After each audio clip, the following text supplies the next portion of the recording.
Krishna book से हम हमारा चैप्टर कंटिन्यू करेंगे। कल जो डिस्कशन किया था उसका एक बार रिवीजन करेंगे हम क्विज के माध्यम से। तो बताइएगा। फर्स्ट क्वेश्चन, ब्रह्मा जी द्वारा ग्वाल बालों और बछड़ों को छिपा देने के बाद श्री कृष्ण ने क्या किया और क्यों? कनुप्रिया माता जी बताना चाहेंगे? हरे कृष्ण माता जी। भगवान गए देखने। ये तो मैंने बताया था ना, फिर से बोलूं कि नहीं, भगवान ने ये तो बोला। हमने कल डिस्कस किया था कि जब ब्रह्मा जी ग्वाल बालों और बछड़ों को छिपा दिए उसके बाद भगवान ने क्या किया और क्यों किया? हाँ, मैं बता रही हूँ। तो भगवान ने ना ये सोचे कि भगवान, अरे ये कहाँ है, ये लोग दिख नहीं रहे हैं। तो उन्होंने सोचा, थोड़ी देर के लिए भगवान ने सोचा कि कहाँ गए सब, बहुत कम समय के लिए। उसके बाद उन्होंने उन्होंने जान गए कि अरे ब्रह्मा जी ने ये सब किया है। तो ब्रह्मा जी को ना, मतलब और भ्रम में डाल दिया भगवान ने। उन्होंने क्या किया कि अपने सॉरी, जो गाय और बछड़े सबका वैसे ही जितना लेके गए थे उतना वापस से बना दिया, अपने आप को एक्सपैंड कर दिया उस रूप में। और लकड़ी भी, वो जो होती है ना बड़ी सी लकड़ी, वो भी। और सबको उन्होंने कर लकड़ी? दिया, लकड़ी को भी कर दिया, अपने आप में एक्सपैंड कर दिया। तो पूरा बताऊं माता जी, ब्रह्मा जी देखने आए वो सब बोलूं? वो अभी नहीं, सिर्फ भगवान ने क्या किया था ये वाली तो बात बस यही बतानी है। किया था और माता जी। इसके पीछे का कारण क्या था? वो भगवान जी ना इसलिए ऐसा करना चाहते थे क्योंकि जो गाय थी, जो बछड़े, वो अब कृष्ण को बहुत प्रेम करती थी। वो भी चाहती थी पुत्र के रूप में भगवान को। इस वजह से भी उन्होंने किया था कि वो भी सेटिस्फाइड हो। सिर्फ गाय? और बालकों को भी, उनकी जो वहां पे वृंदावन में जो भी बालकों की माता जी थी, लोग पिता लोग थे, वो भी अपने संतान से ज्यादा कृष्ण को प्रेम करते थे। उनकी इच्छा थी कि कृष्ण हमारे पुत्र होते, इसलिए उनको भी संतुष्ट करने के लिए भगवान ने उन सबको पुत्र के रूप में भगवान अपने आप को दिए। तो भगवान ने इस तरह से सबकी इच्छा पूरी करने के लिए अपने आप को इस तरह से विस्तारित किया। ठीक है। एक वर्ष तक व्रज की गोपियों और गायों का अपने पुत्रों एवं बछड़ों के प्रति स्नेह असाधारण रूप से क्यों बढ़ गया? कौन बताना चाहेंगे ये? संध्या माता जी आप बताना चाहेंगे?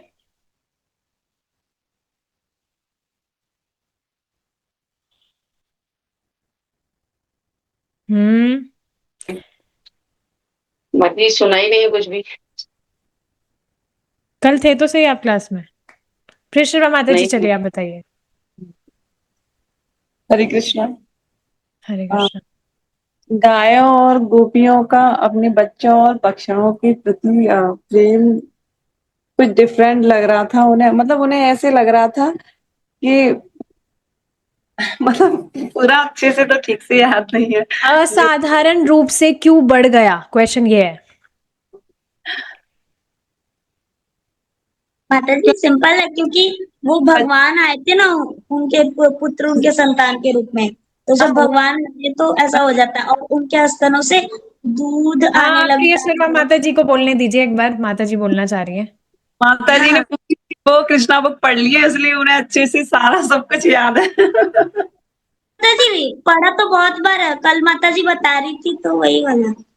हाँ, नहीं नहीं, यही था, कारण तो यही था क्योंकि वो उनके बच्चे और बछड़े थे नहीं, वो कृष्ण के रूप में जो बच्चे और बछड़े थे उन्हें देख करके उन्हें स्वतः ही स्नेह और प्रेम जागृत हो रहा था, इसलिए गायें इतना दुलार कर रही थी उन, मतलब अपने बछड़ों पर। ये देख करके बलराम जी आश्चर्यचकित थे कि ये सब कैसे हो रहा है। और ठीक है गोपियां ठीक है, भी ये अपने हाँ बच्चों। ठीक है, क्वेश्चन इतना ही था कि असाधारण रूप से क्यों बढ़ गया, क्योंकि वे साक्षात भगवान थे। इसको तो आप एक लाइन में भी बोल सकते थे, बहुत इजी था। ठीक है। गोवर्धन पर्वत से गाय अपने बछड़ों के पास किस प्रकार दौड़कर आई और इस दृश्य को देखकर ग्वालों की क्या प्रतिक्रिया हुई? ये फोटो तो आप सामने देख ही पा रहे हैं, ये उसी से रिलेटेड है क्वेश्चन।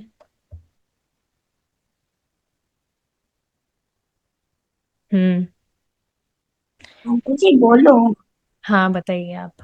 वो माता जी अपने अपने गाय बछड़े को देखते हुए, जिसकी जिसकी गाय, मतलब जिसकी जिसकी माँ जो थी, ऐसे कहने का मतलब है, वो अपने आप चली गई उनके पास, उनको चाटने लगी, तो उनका स्तनों से दूध आने लगा, और ऐसे, बस यही ना, अपने वो संतान जो भी बोला जाता है उसके प्रति उनका प्रेम अपने आप से बढ़ गया। इसमें एक अद्भुत चीज हमने देखी थी कि वो जो बछड़े थे वो उन गायों की संतान नहीं थी। फिर भी हाँ फिर भी उनको देखकर गायों का प्रेम उनके प्रति उमड़ रहा था और उनको वे दूध पिलाने लगी।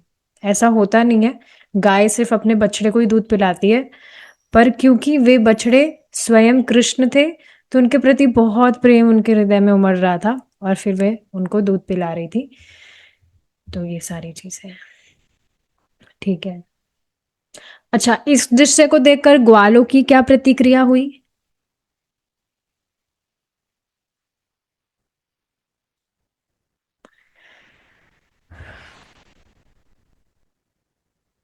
तो देख हमने देखा था कि जो ग्वाले हैं वो मतलब देखकर थोड़े डिस्टर्ब हो गए कि ये गाय कर क्या रही है, दूसरे बछड़ों को दूध पिला रही है, पूरा दूध खत्म हो जाएगा। तो वो गायों को रोकने गए और फिर गाय रुकी नहीं रही थी, तो फिर वो सब निराश हो गए।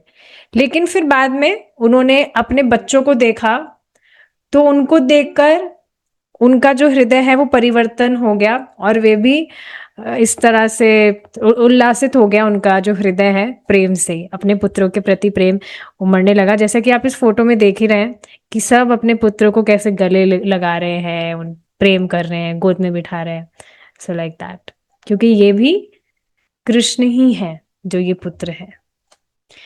अच्छा, अब नेक्स्ट क्वेश्चन है, बलराम जी की किस अद्भुत परिवर्तन पर आश्चर्य हुआ और उन्होंने सॉरी बलराम जी को किस अद्भुत परिवर्तन पर आश्चर्य हुआ और उन्होंने इसके पीछे किसका प्रभाव समझा?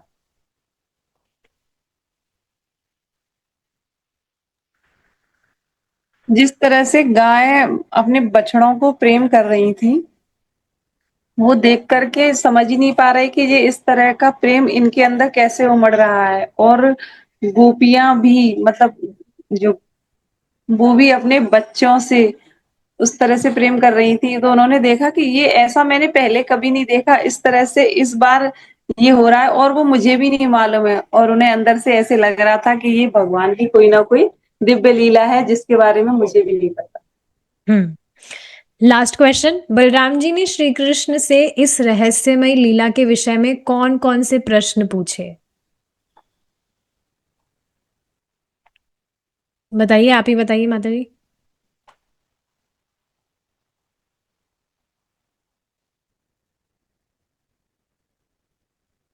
हम्म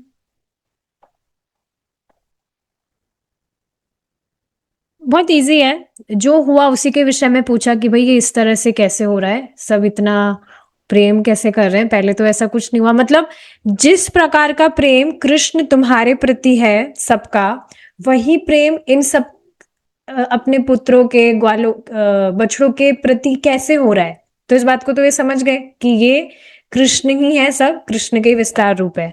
लेकिन इसके पीछे का कारण क्या था वो उन्होंने भगवान से पूछा, तो भगवान ने उनको ब्रीफ में समरी में बताया कि कैसे क्या हुआ था। अब इसी को हम अब कंटिन्यू करेंगे। आई होप मेरी स्क्रीन दिख रही है सभी को। देखते हैं।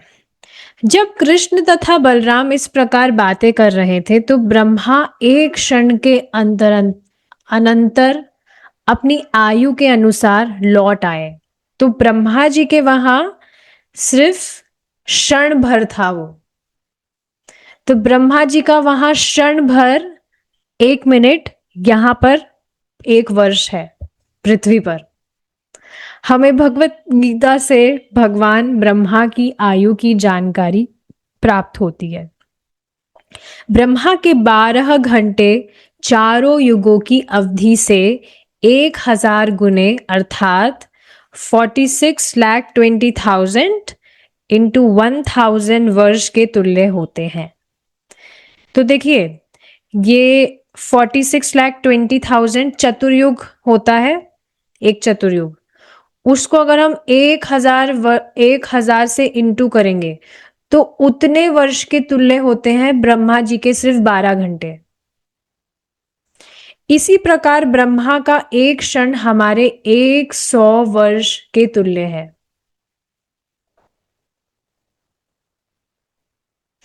एक क्षण नहीं, एक क्षण तो सिर्फ एक वर्ष के तुल्य है, इस तरह से यहाँ पे मिसप्रिंटिंग है।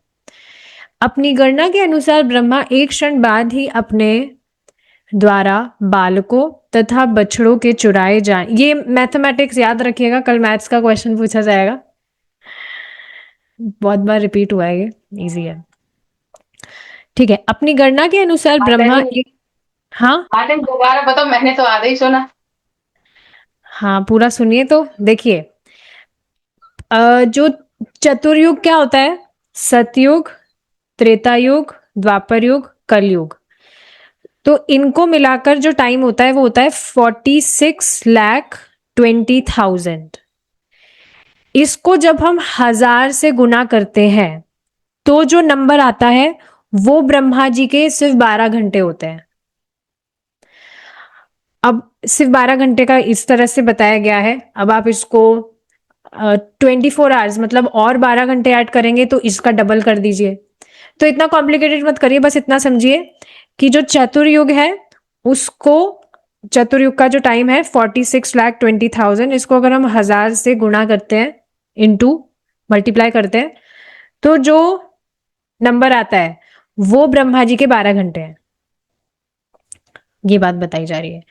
तो ब्रह्मा जी का जो एक क्षण है वो यहां पर एक वर्ष के तुल्य है। अपनी गणना के अनुसार ब्रह्मा एक क्षण बाद ही अपने द्वारा बालकों तथा बछड़ों के चुराए जाने से उत्पन्न कौतुक देखने के लिए लौटे। तो उन्होंने क्या किया, दोनों को छुपा दिया, ग्वाल बालों और बछड़ों को, और फिर वे लौट गए अपने लोग। और ये बात समझना चाहिए कि उनको ऐसा टाइम नहीं लगता है कि पृथ्वी से रॉकेट पे बैठकर जा रहे हैं ऊपर अपने लोक में। ये सेकंड्स का काम होता है उनके लिए वहां पर जाना। तो फिर 1 मिनट बाद ही उन्होंने सोचा कि देखता हूं क्या हो रहा है, मैंने गायब कर दिया, मैं देखता हूं क्या हुआ। तो वहां पे जो एक क्षण ये जो बीता ना ब्रह्मा जी का, जब उन्होंने इस तरह से विचार करके देखा, उस क्षण में यहाँ पृथ्वी पर वो पूरा एक वर्ष निकल गया। तो उन्होंने देखा, किंतु वे मन ही मन भयभीत थे कि यह आग के साथ खिलवाड़ करने जैसा है। कृष्ण मेरे स्वामी हैं और मैंने कौतुकवश ही उनके बछड़े तथा बालक चुराए हैं। इस बात को आप समझेंगे, अगर हमें पता है कि ये गलत कार्य है, फिर भी कौतुकवश हम उसको कर लेते हैं, फिर भी डर तो लगा रहता है कि ये सही नहीं था, फिर भी मैंने ऐसा किया, डर लगता है। हमें मालूम होता है कि ये मुझे करना नहीं चाहिए था, फिर भी मैंने ऐसा किया। तो ऐसे यहाँ पर ब्रह्मा जी को भी भय लग रहा था कि ऐसा मुझे करना नहीं चाहिए था, फिर भी मैंने कौतुकवश उनके बछड़े ग्वालों को छुड़ा लिया। वे सचमुच चिंतित थे, अतः वे देर तक वहां नहीं रह पाए। वे अपनी गणना के अनुसार एक क्षण बाद ही वापस चले आए। तो समझ रहे ना, उन्होंने गलत काम किया कुछ किसी व्यक्ति ने, तो अब वो भयभीत है, क्योंकि इनफैक्ट गलत काम करते करते भी डर लगा रहता है कि मैं कर तो रहा हूं, कर लेते हैं कोई बात नहीं, लेकिन करने के बाद में तुरंत बाद ही उन्होंने इस तरह से सोचा कि मुझे ऐसा नहीं करना चाहिए था। तो एक क्षण बाद ही वे वापस से लौट आए। उन्होंने देखा कि सारे के सारे बालक तथा बछड़े गाय कृष्ण के साथ पूर्वत क्रीड़ारत है। यद्यपि उन्हें विश्वास था कि वे उन्हें चुरा ले जा चुके हैं और अपनी योग शक्ति से उन्हें सुला रखा है। अतः ब्रह्मा सोचने लगे, मैंने तो सारे बालक तथा बछड़े चुरा लिए थे और मुझे ज्ञात है कि वे अब भी सो रहे हैं, तो फिर यह कैसे संभव है कि वैसे ही बछड़े तथा बालक कृष्ण के साथ क्रीड़ा कर रहे हैं। तो वो बिल्कुल कंफ्यूज हो गए। ये बिल्कुल देखिए स्वाभाविक ही है। आपने जैसे कोई आपको वस्तु पसंद आई, किसी भी व्यक्ति को कोई वस्तु पसंद आई और उसने वो गायब कर ली, लेकिन अब उसने देखा कि अरे वो वस्तु तो वहां पर है, मैंने गायब की कि नहीं, तो भ्रम नहीं हो जाएगा कि मैंने किया था कि नहीं, मैंने मुझे तो याद है मैंने किया था। कई बार आप ऐसे देखेंगे सपने में आपने कोई चीज की हो तो आपको ऐसा लगता है कि वो आपने वास्तविक जीवन में की थी। मुझे एक बार याद है, मुझे अभी तक वो याद है जो हुआ था, बहुत पहले की बात है, जब मैं स्कूल में ही थी शायद।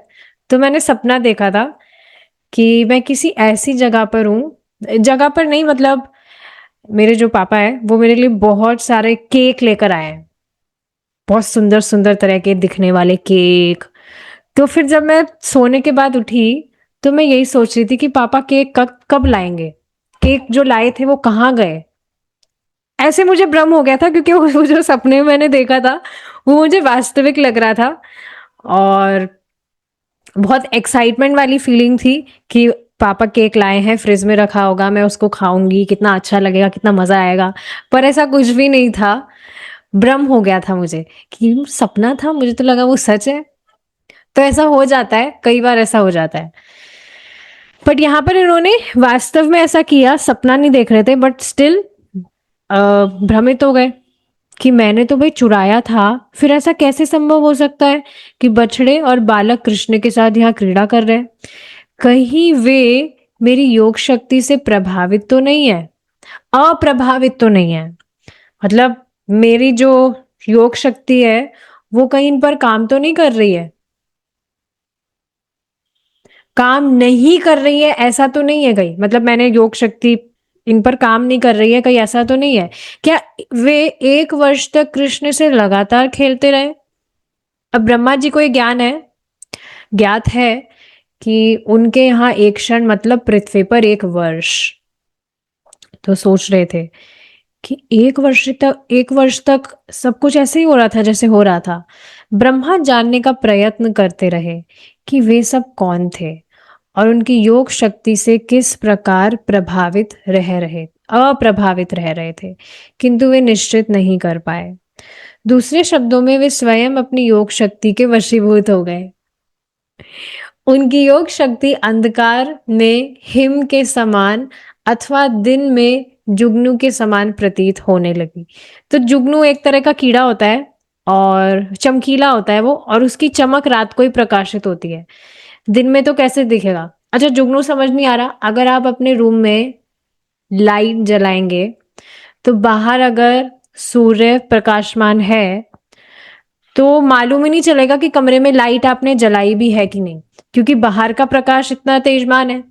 तो उसी तरह से यहाँ पर उनकी जो योग शक्ति है वो दिन में जुगनू के समान प्रतीत हो रही थी, मतलब कुछ ऐसा लग ही नहीं रहा था कि कुछ हुआ भी है क्या।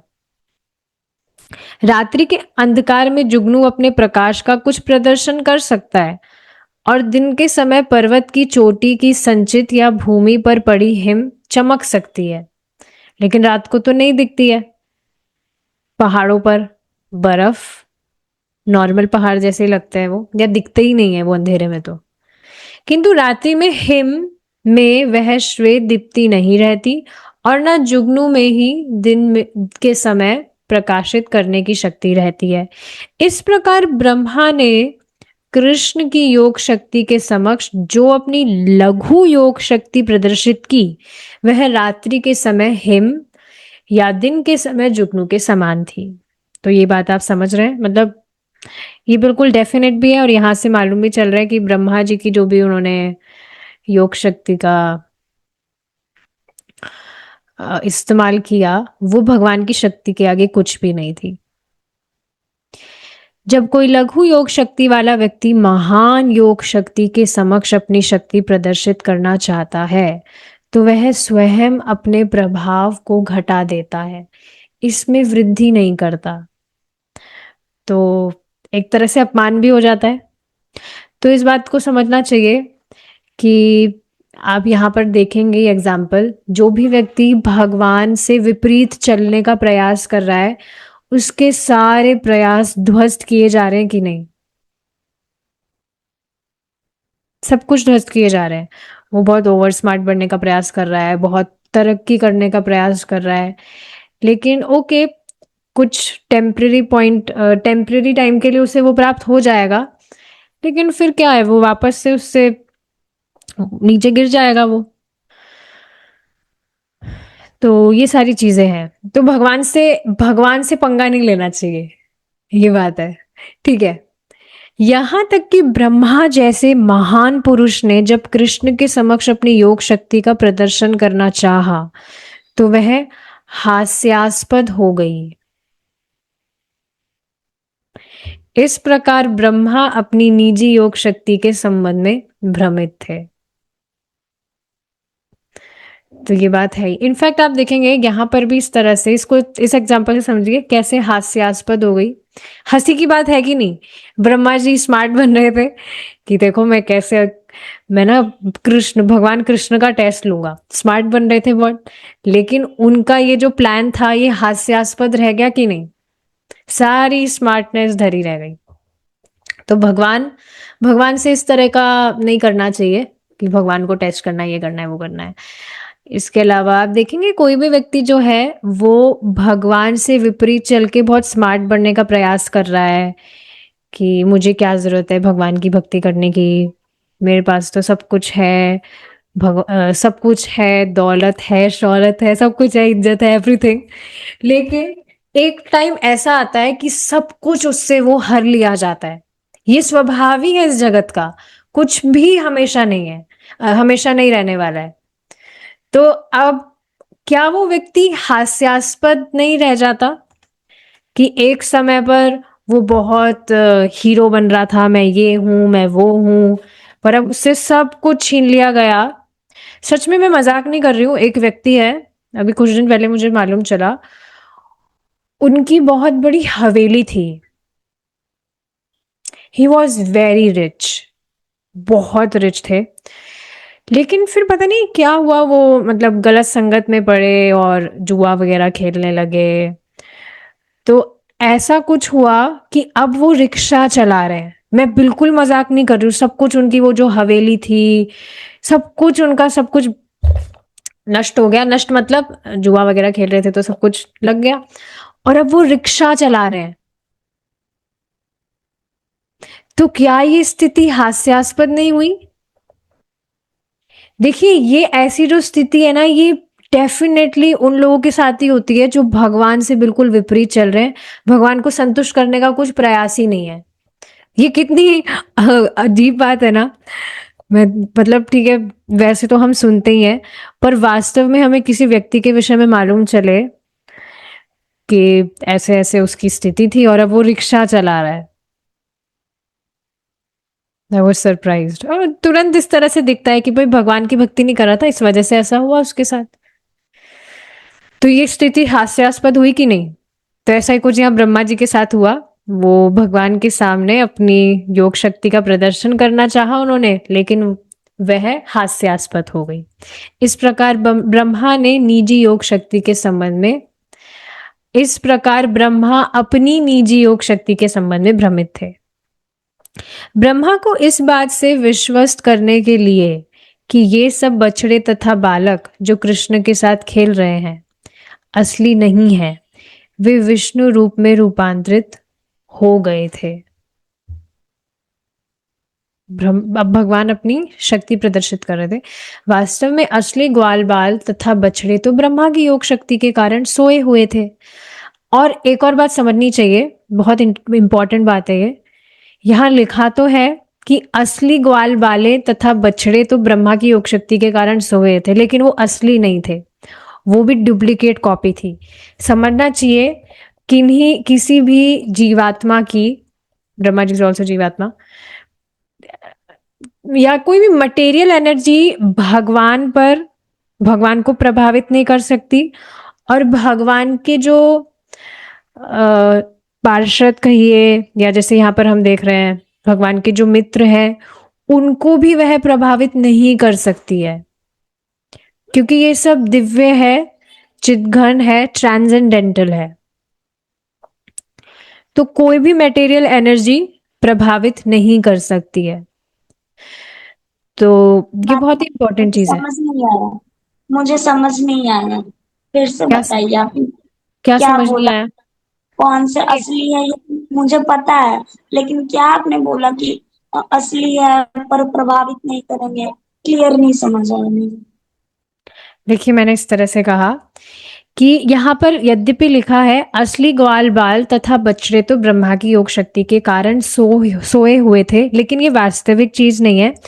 असली ग्वाल वाले और बछड़े ब्रह्मा जी के वहां पर थे ही नहीं, वो भी डुप्लीकेट कॉपी थी। भगवान ने इस तरह से ऑलरेडी अरेंज किया था, क्योंकि ना तो भगवान पर कोई मटेरियल एनर्जी भगवान को प्रभावित कर सकती है, और ना ही भगवान के पार्षदों या यहाँ पर हम भगवान के मित्रों का एग्जाम्पल देख रहे हैं, उनको भी कोई भी मटेरियल एनर्जी, ये जो योग शक्ति है ब्रह्मा जी की, कि मटेरियल एनर्जी तो है, it's not transcendental. Transcendental energy सिर्फ भगवान की है।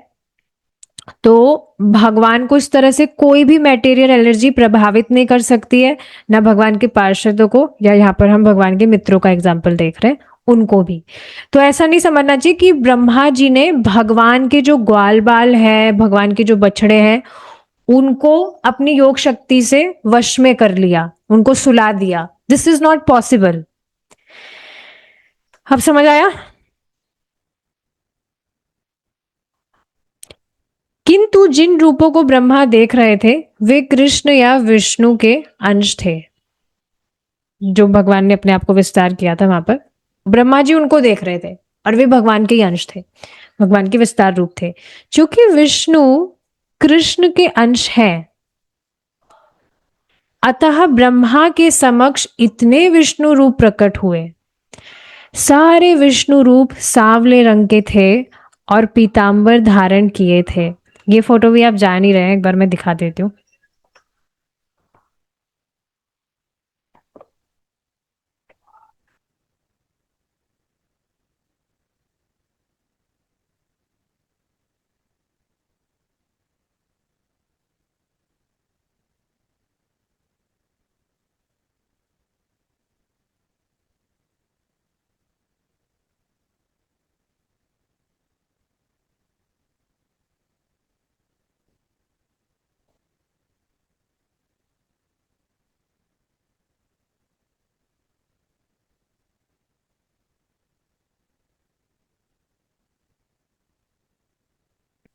टाइम पर फोटो मिलती ही नहीं है, पता नहीं कहाँ चली गई।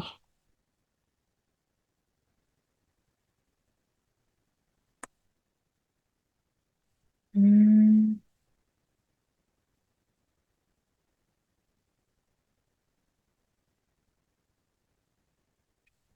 ठीक है, वो मिल रही नहीं है, पर आप याद है आपको कि कैसे भगवान बैठे हुए हैं और उनके जो भी ग्वाल बाल हैं, उनके मित्र हैं, वो चार भुजा, जो विष्णु, भगवान विष्णु है चार भुजाओं में, वे इस तरह से ब्रह्मा जी को दिख रहे थे। तो भगवान ने बेसिकली प्रकाशित किया इस तरह से, ताकि जो ब्रह्मा जी हैं वो समझ पाए कि उन्होंने किन से पंगा लिया है। So like that. तो हाँ, सारे विष्णु रूप सांवले रंग के थे और पीतांबर धारण किए थे। सबके चार चार भुजाएं थी, जिनमें वे शंख चक्र पुष्प गदा धारण किए थे। उनके शिशु पर स्वर्व मंडित रत्न जड़ित पापा जी, दैदीप्यमान मुकुट थे। फोटो दिखा दीजिए, टेलीग्राम पे भेजिए। हम्म। हम्म। तो ये वाला फोटो देखिए आप, नहीं देख पा रहे हैं आप? इसमें आप देखेंगे ये सारे भगवान के ग्वाल बाल बछड़े वगैरह यहाँ बैठे हुए हैं, और वे ब्रह्मा जी को इस तरह से चार भुजाधारी भगवान विष्णु के रूप में इस तरह से दिख रहे हैं। तो कितना सुंदर फोटो है ना ये, भगवान बीच में बैठे हैं इस तरह से और सब इस तरह से उनको दिख रहे हैं। तो ब्रह्मा जी बिल्कुल देखते रह गए, ये क्या हो रहा है। ठीक है, उनके वक्षस्थल पर वे मोतियों तथा कर्ण आभूषण से मंडित थे और फूलों की मालाएं धारण किए थे। उनके वक्षस्थल पर श्रीवत्स का चिन्ह था। उनकी भुजाएं बाजूबंदों तथा अन्य रत्नों से मंडित थी। एक बात आप देख रहे हैं, मैं इस पर विचार कर रही थी कल जब मैं भगवान मतलब जब भी बहुत बार इस तरह से मेरे दिमाग में आता है जब भी भगवान का श्रृंगार करती हूँ कि जिस तरह से भगवान श्रृंगार करते हैं उस तरह से तो कोई भी नहीं करता है। भगवान सब कुछ पहनते हैं, भगवान पायल पहनते, नूपुर पहनते हैं, भगवान बाजूबंद पहनते हैं, बहुत सारे आभूषण पहनते हैं, इयररिंग्स पहनते हैं, एवरीथिंग। तो भगवान का जिस तरह से श्रृंगार है उस तरह का और किसी का भी नहीं है। Krishna looks very beautiful. जैसे आप यहाँ भगवान विष्णु के विषय में भी सुन रहे हैं, उनके वक्षस्थल पर श्रीवत्स का चिन्ह है, उनकी भुजाएं बाजूबंदों तथा अन्य रत्नों से मंडित थी, उनकी ग्रीवाएं शंख के समान थी, उनके पैरों में नुपुर थे, कटी में सुनहरी घंटिकाएं थी और अंगुलियों में रत्न जड़ित मुद्रिकाएं थी। ब्रह्मा ने यह भी देखा कि प्रत्येक विष्णु के सारे शरीर पर चरण कमलों से लेकर सिर तक ताजा तुलसी दल अर्पित किए गए थे। विष्णु रूप की मतलब इसका मतलब समझना चाहिए कि भगवान के चरणों में है तुलसी और गार्लैंड वगैरह भगवान पहने हुए होंगे। ब्रह्मा ने हाँ इस तरह से देखा। विष्णु रूपों की अन्य विशेषता यह थी कि वे सब दिव्य रूप से अत्यंत सुंदर लग रहे थे। उनकी मुस्कान चंद्र प्रकाश से मिलती थी और उनकी चितवन अतः उदय होते हुए सूर्य के समान थी। वे तमो तथा रजोगुण के सृष्टा तथा पालक प्रतीत हो रहे थे। विष्णु सतोगुण के, ब्रह्मा रजोगुण के तथा शिव तमोगुण के प्रतीक हैं।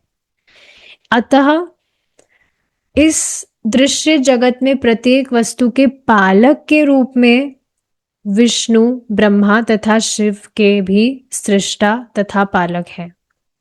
तो प्रतीक है, ठीक है, ब्रह्मा जी और शिव जी, लेकिन उनके भी जो पालक है वे भगवान विष्णु हैं। तो इस तरह से वे प्रतीत हो रहे थे। विष्णु भगवान की इस अभिव्यक्ति के बाद ब्रह्मा ने देखा कि विष्णु को चारों ओर से घेरकर अनेक ब्रह्मा, शिव, देवता तथा एक शुद्र चींटी और तिनके से लेकर जड़ जंगम सारे जीव नाच रहे हैं। उनके नृत्य के साथ उन अनेक प्रकार का संगीत बज रहा है और वे सब विष्णु की पूजा कर रहे हैं। तो भगवान इस तरह से मतलब ब्रह्मा जी देख पा रहे हैं कि कैसे भगवान जो है वे किस तरह से दिख रहे हैं और सब कैसे उनकी सेवा में नियोजित है। सब बहुत उल्लासित हो रहे हैं। ब्रह्मा को ज्ञान हुआ कि विष्णु के सारे रूप योग शक्ति से पूर्ण है। उनमें अणिमा, अणु के समान सूक्ष्म बनने की सिद्धि से लेकर दृश्य जगत जैसे असीम होने की सिद्धियां हैं। विष्णु के शरीर में ब्रह्मा की सारी योग शक्तियों, शिव, सारे देवता तथा दृश्य जगत के 24 तत्वों को पूरा प्रतिनिधित्व प्राप्त था। तो सब कुछ हम देखते हैं ना भगवत गीता में, भगवान के अंदर सब कुछ है, भगवान के बाहर सब कुछ है। तो सब कुछ ब्रह्मा जी यहाँ देख पा रहे थे। भगवान विष्णु के प्रभाव से सारी अधीन योग शक्तियां उनकी पूजा में लगी थी।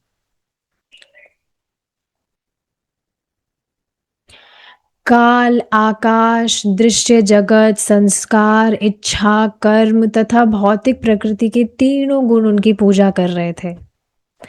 ब्रह्मा को यह भी अनुभव हुआ कि भगवान विष्णु समस्त सत, चित तथा आनंद के आगार हैं। वे सच्चिदानंद स्वरूप हैं और उपनिषदों के अनुयायियों के द्वारा पूज्य हैं। तो सब ब्रह्मा जी इस तरह से देख पा रहे थे। ब्रह्मा ने अनुभव किया कि बालकों तथा बछड़ों के ये रूपांतरित विष्णु रूप किसी योगी की योग शक्ति या देवताओं में निहित किसी शक्ति द्वारा नहीं बने हैं।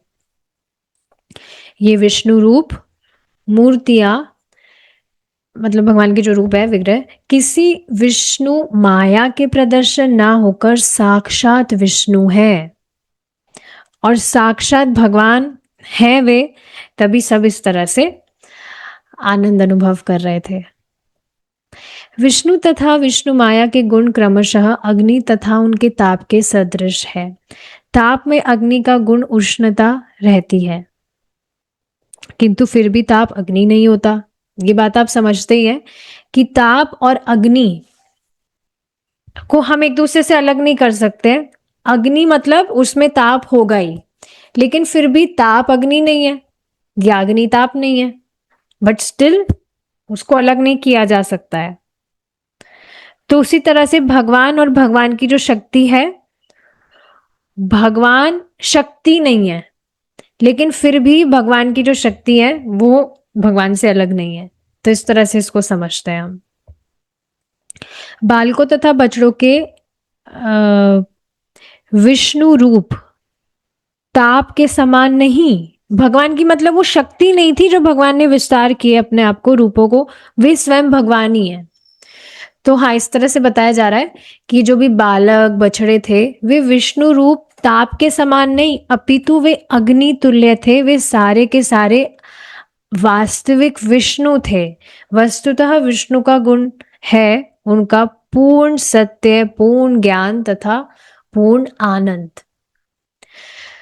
दूसरा उदाहरण भौतिक वस्तुओं का दिया जा सकता है जो अनेक अनेक रूपों में प्रतिबिंबित होती है। उदाहरणार्थ, सूर्य अनेक जल पात्रों में प्रतिबिंबित होता है कि नहीं? आप देख लीजिए, कटोरी में पानी भरिए, सूर्य आपको दिखेगा उसमें।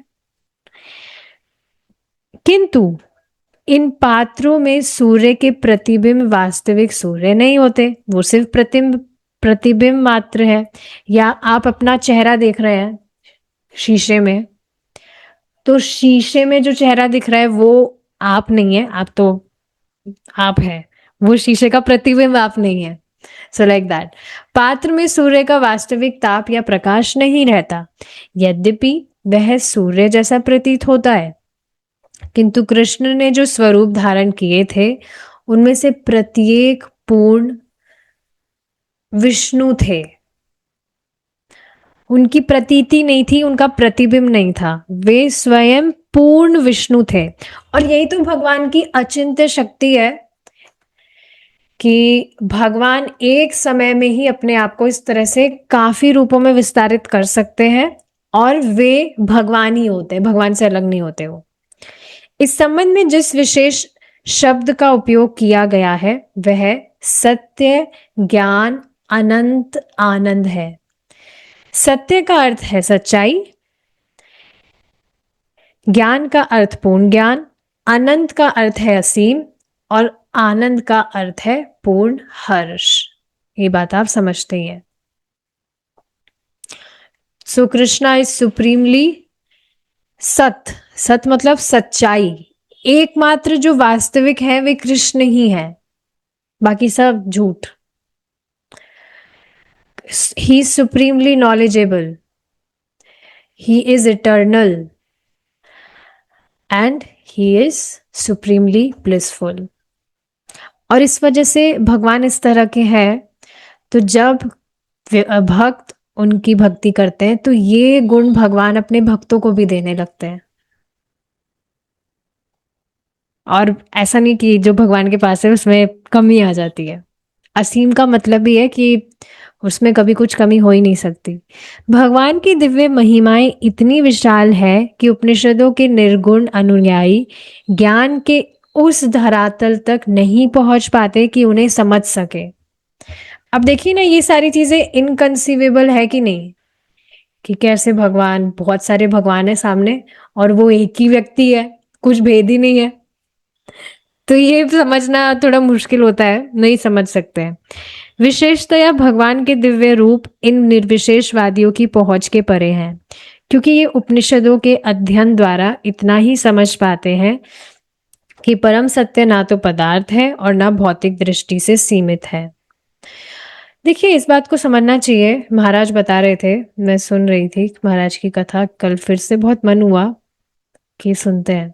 परम पूज्य राधा गोविंद महाराज की कथा मैं सुन रही थी, तो महाराज उसमें बात पर बल दे रहे थे कि कोई भी व्यक्ति जो कहता है कि भगवान निराकार है, भगवान का कोई आकार नहीं है। वास्तव में यही वे लोग हैं जिन्होंने भक्ति का सत्यानाश किया हुआ है।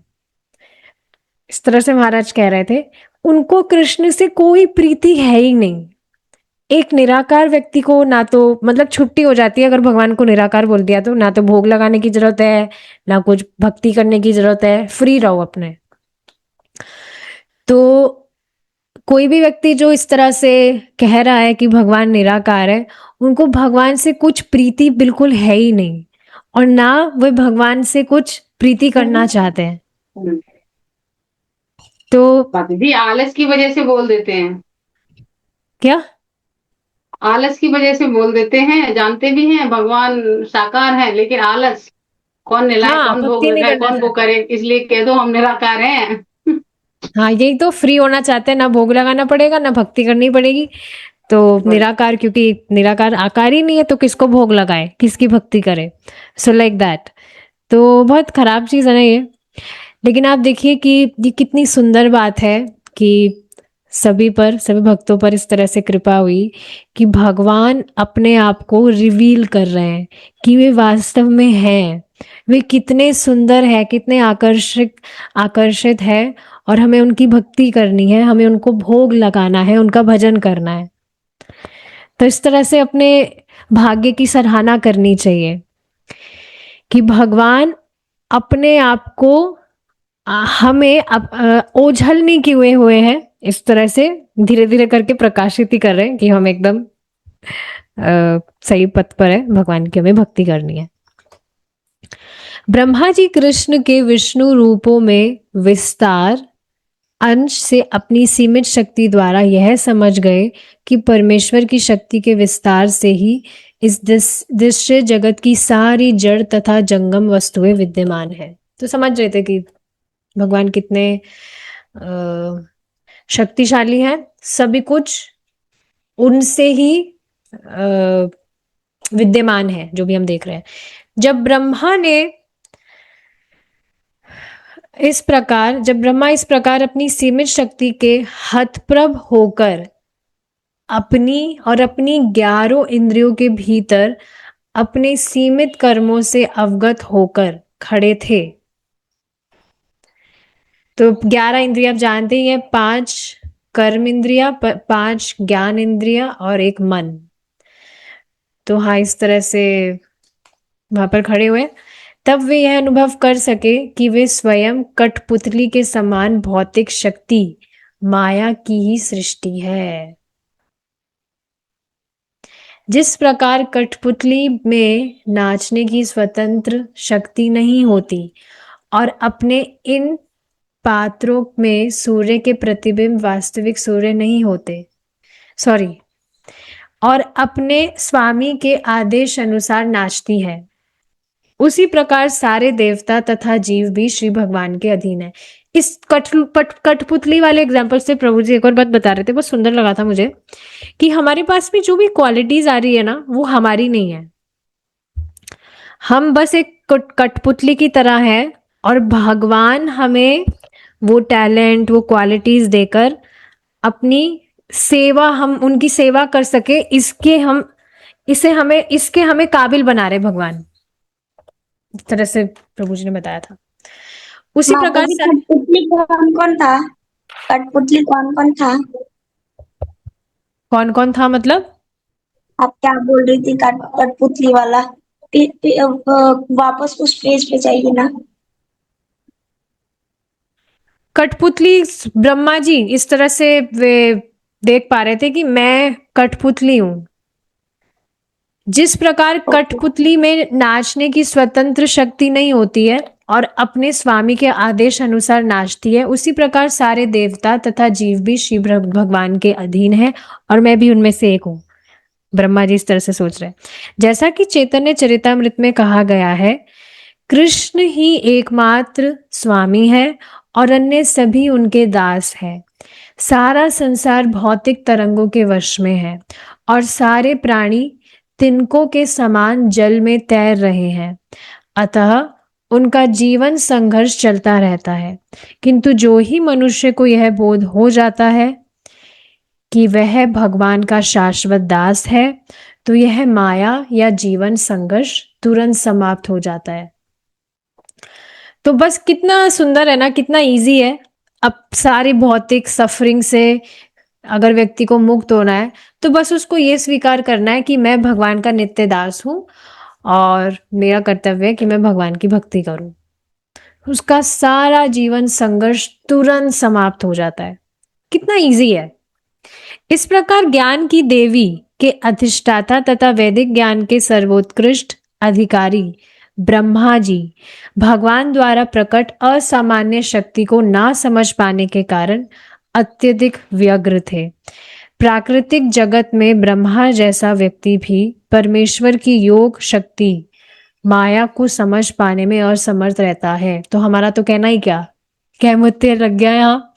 वे न केवल उन्हें समझने में असमर्थ थे, अपितु कृष्ण ने उनके समक्ष जो कुछ प्रकट किया था उसे देखकर भी व्यग्र थे।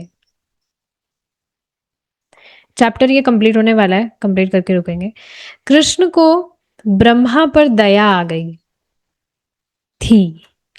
कि वे यह देखते हुए कि कृष्ण किस प्रकार स्वयं को बछड़ों तथा ग्वालों में रूपांतरित करके विष्णु के रूपों का प्रदर्शन कर रहे थे, इसे समझने में असमर्थ थे ब्रह्मा जी। तो ये देखकर भगवान को उन पर दया आ गई।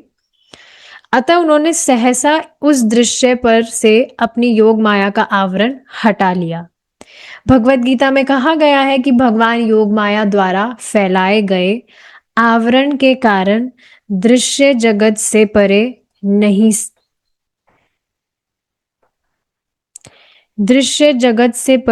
नहीं समझ पाता, किंतु जो शक्ति भगवान को अशंतः प्रकट करती है और अशंतः मनुष्यों को देखने नहीं देती, वह योग माया कहलाती है। ब्रह्मा जी कोई सामान्य बद्ध जीव नहीं है, वे अन्य सभी देवताओं से कहीं अधिक श्रेष्ठ है। फिर भी वे श्री भगवान के प्रदर्शन को समझ नहीं पाए। अतः कृष्ण ने जानबूझकर और आगे शक्ति का प्रदर्शन बंद कर दिया। तो ये बात आप समझ रहे हैं ना कि योग माया, भगवान भी इस तरह से अपने आप को भूलते हैं कि मैं भगवान हूं। वो भगवान के ही कंट्रोल की वजह से हो रहा है। सब कुछ भगवान के कंट्रोल में, भगवान के कंट्रोल से बाहर नहीं है। अब यहाँ पर जब उन्होंने देखा कि ब्रह्मा जी कैसे परेशान हो रहे हैं तो भगवान को दया आ गई।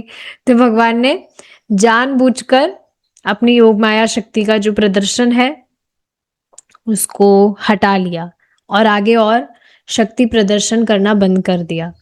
बद्ध जीव ना केवल मोहग्रस्त हो जाता है, अपितु समझ पाने में पूर्णतः असमर्थ रहता है।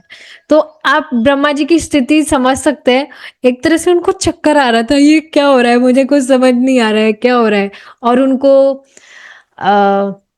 थोड़ा गिल्टी भी फील हो रहा था कि मैंने ये क्या कर दिया। अब उस गिल्ट को दूर करने के लिए वे भगवान से प्रार्थनाएं करेंगे, माफी मांगेंगे भगवान से। देखिए, योग माया का आवरण इसलिए हटा दिया गया जिससे ब्रह्मा और अधिक व्यग्र ना हो जाए। जब ब्रह्मा जी की व्यग्रता दूर हुई तो ऐसा लगा मानो वे मृतक अवस्था से जगे हो। वे अपने नेत्र कठिनाई से खोल पा रहे थे। तब उन्होंने बाह्य दृश्य जगत को सामान्य चक्षुओं से देखा। उन्हें अपने चारों ओर वृंदावन का अत्यंत मनोहर दृश्य दिखाई दिया, जिसमें वृक्ष ही वृक्ष थे और जो समस्त जीवों का जीवन स्रोत है। उन्हें वृंदावन की दिव्य भूमि का अनुमान लग सका, जहां के सारे वासी दिव्य हैं। इससे रिलेटेड एक बहुत सुंदर बात मुझे याद आ रही है जो कल मैंने सुनी थी। आप जानते ही हैं, भगवान वृंदावन में हमेशा नंगे पांव चले, कभी भी पादुकाएं नहीं पहने हुए वृंदावन में। और बहुत सुंदर बात पता है क्या है, जब भी भगवान चल रहे हैं वहां, तो भगवान के जो पद चिन्ह है वे पृथ्वी पर अंकित हो रहे हैं, छप रहे हैं वहां पर। और मतलब इतना सुंदर है कि वो मिट रहे नहीं है। भगवान जब भी चल रहे हैं तो वो अंकित हो रहे हैं। तो इसको बहुत सुंदर तरह से क्या बताया था कि यह जो भूदेवी है उनके लिए ये बहुत ही सौभाग्य की बात है। It was like Sindoor for her. भगवान के जो पद चिन्ह इस तरह से अंकित हो रहे हैं तो ये उनके लिए सिंदूर की तरह है। जिस तरह से एक जो विवाहित स्त्री है वो सिंदूर लगाती है और उसके लिए वो बहुत ही सौभाग्य की बात होती है। तो उसी तरह से यहाँ पर भगवान जब चल रहे हैं इस तरह से तो ये बहुत ही सौभाग्य की बात है। आप देखिए भगवान सबसे कितनी सुंदर तरह से रेसिप्रोकेशन करते हैं। Krishna is very nice. ठीक है, तो उन्होंने इस तरह से अब आगे क्या किया, मतलब वृंदावन किस तरह से अद्भुत है वे उसको एक्सपीरियंस कर पा रहे थे। वृंदावन के जंगल में शेर तथा अन्य हिंस्र पशु हिरणों तथा मनुष्यों के साथ शांति पूर्वक निवास करते हैं। वे यह जान सके कि वृंदावन में भगवान कृष्ण की उपस्थिति के कारण यह स्थान अन्य स्थानों की अपेक्षा दिव्य है, जहां ना काम वासना है और ना लोभ, बस सबके केंद्र कृष्ण है। इस प्रकार ब्रह्मा ने भगवान श्री कृष्ण को एक छोटे से ग्वाले का अभिनय करते देखा। बहुत सुंदर बात इसमें बताई जाती है। अब ब्रह्मा जी इस तरह से खड़े होंगे सामने और भगवान से प्रार्थनाएं करेंगे, भगवान को सॉरी बोलेंगे। भगवान देखेंगे ये पता नहीं कौन सा प्राणी है, चार मुख का अजीब सा प्राणी है, इस तरह से भगवान देखेंगे उनको। बहुत सुंदर है। Krishna is very cute. तो यहाँ देख पा रहे आप, श्री कृष्ण को एक छोटे से ग्वाले का अभिनय करते देखा। भगवान मतलब बिल्कुल इस तरह से अभिनय कर रहे हैं कि वो समझ ही नहीं पा रहे कि ये पता नहीं कैसा प्राणी है और पता नहीं क्या कर रहा है। वे अपने बाएं हाथ में रोटी का एक टुकड़ा लिए अपने मित्रों बछड़ों को ढूंढ रहे हैं, जिस प्रकार वे 1 वर्ष पूर्व इन सबके अंतर्धान होने के पूर्व ढूंढ रहे थे। ब्रह्मा तुरंत अपने वाहन हंस से उतर आए और भगवान के समक्ष इस प्रकार गिर पड़े मानो कोई सोने का दंड हो।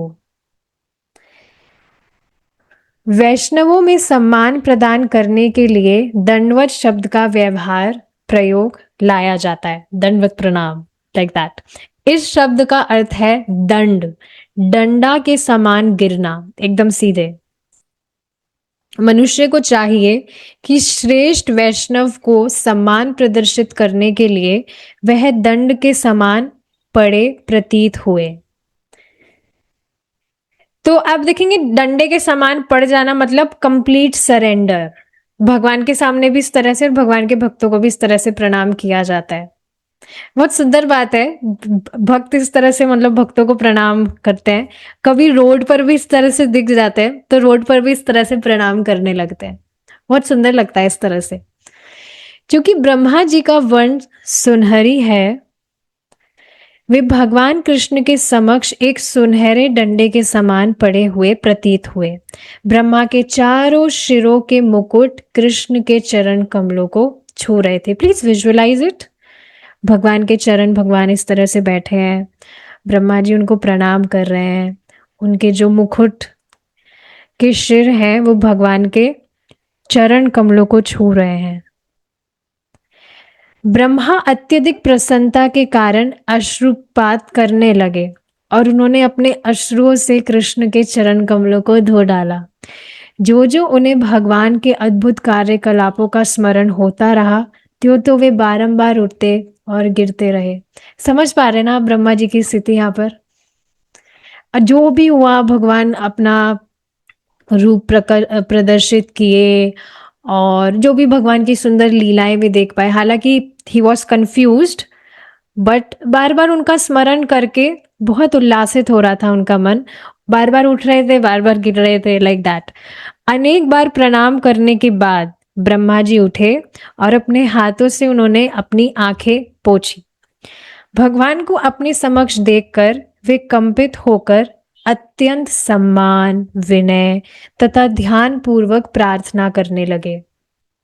इस प्रकार लीला पुरुषोत्तम भगवान श्री कृष्ण के अंतर्गत ब्रह्मा द्वारा बालकों तथा बछड़ों की चोरी नामक 13वें अध्याय का भक्ति वेदांत तात्पर्य पूर्ण हुआ। ये देखिए यहाँ पर फिर से मैं बता रही हूँ, कंडेंस फॉर्म में प्रभुपाद जी ने रखा है, बट मुझे उन आचार्य का नाम याद नहीं आ रहा। उन्होंने बहुत विस्तार में बताया था कि ब्रह्मा जी आगे और क्या कर रहे हैं क्या नहीं कर रहे हैं। वो बहुत अच्छा लग रहा था उसको पढ़कर। वो हम फ्यूचर में definitely we will read it if Krishna is willing. ठीक है, इसी से अब हम यहाँ पर हमारा सेशन कंक्लूड करेंगे। Thank you so much for your association and time. Shri Krishna भगवान की जय। श्रीला प्रभुपाद की जय। हरे कृष्णा।